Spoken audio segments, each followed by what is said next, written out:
We get into working against strikes, and one of the first questions that comes up is this idea of where you place your hands. There's been some stuff going around lately, just to go off topic slightly, that we are told in our particular school of Systema, you must always work with the hands down, you must never work fast, you're not allowed to use pads, you're not allowed to use protective gear, you can never do this, you can never do that. I've never been told never by Michael or Vladimir, quite the opposite. So where that stuff comes from is quite interesting. We could go into that into more detail, but I'd rather spend time actually doing something constructive.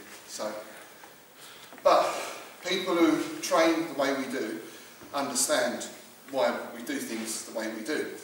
But people outside, when they hear things like this, those guys never work with their hands up, their hands are always down.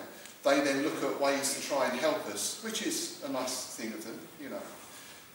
So this has come up a couple of times recently. One directly, someone was asking me about why is there no guard position in Systema? And there's another guy who put a video clip up, which I thought was interesting, because they've seen the problem and they're trying to work a way around it. I'll get onto that in a minute, but first I just want to say, this is one reason why people criticise things. It's a marketing technique. Problem, reaction, solution. Right? So it's like a TV advert. Your kitchen is absolutely filthy. Problem, reaction. Oh my God, what can I do? Solution, clip bang. Here it is. Use this and all your problems are over. Okay? So we all know that. So it's the same thing. Problem, these guys never do any sparring. Reaction, oh my God, he's right. Solution, here's my sparring DVD. Yeah. Okay? That's how it works.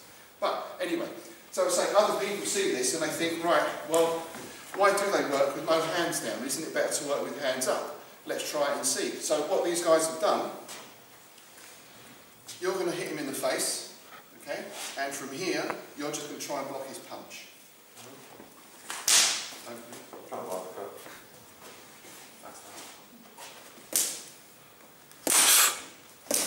Hands down.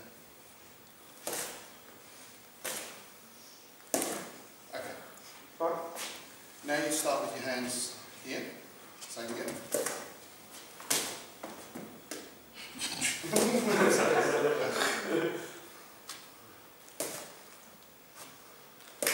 Okay. And now you can work from a position like you can be here, or you can have the guys have their hands like in that kind of ready stance.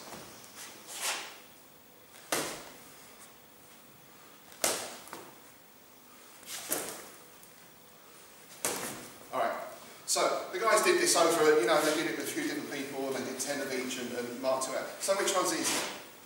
Right, it's common sense, okay? But that's fine. What is the problem in this setup? It's not realistic. You don't stand at the bar with your hands up in front of your face. Yeah, it's staged. Basically, it's set up. Mark has to stand here and take the punch. So in one sense, it's good, because if you're in a static situation like this and you think there might be a punch coming, then the hands should come up. But then we have to ask the other question, why doesn't he move his feet? So, hands here. Now try again, this time move your feet.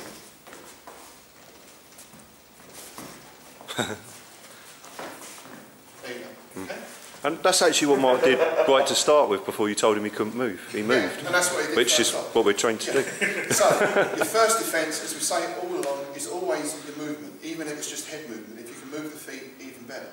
As for never bringing the hands up, always working with the hands down, it's nonsense. Your hands should come up when they feel they need to come up. By the same token, like Steve said, I'm going down the shops. I'm going to get some shops. I'll get some petrol for you can't operate in that environment.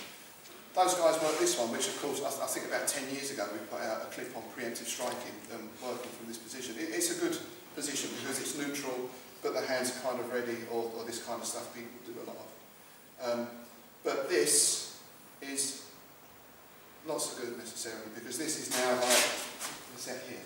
And you see, he does exactly the same as me, and we both set up. Now we get into sparring. Now sparring is another question, another issue.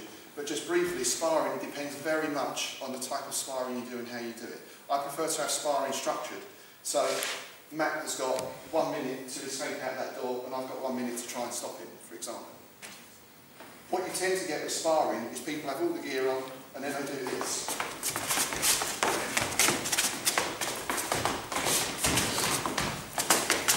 Okay? They work in this big space, it doesn't look like anything that happens, for real. I've never been in a fight that there might be a kind of little bit of a twist at the start, but generally it starts from here. And by the time you get your guard up and you get ready and you touch gloves, then the other guy's already done his stuff. Same with knife sparring as well. Doesn't work like that.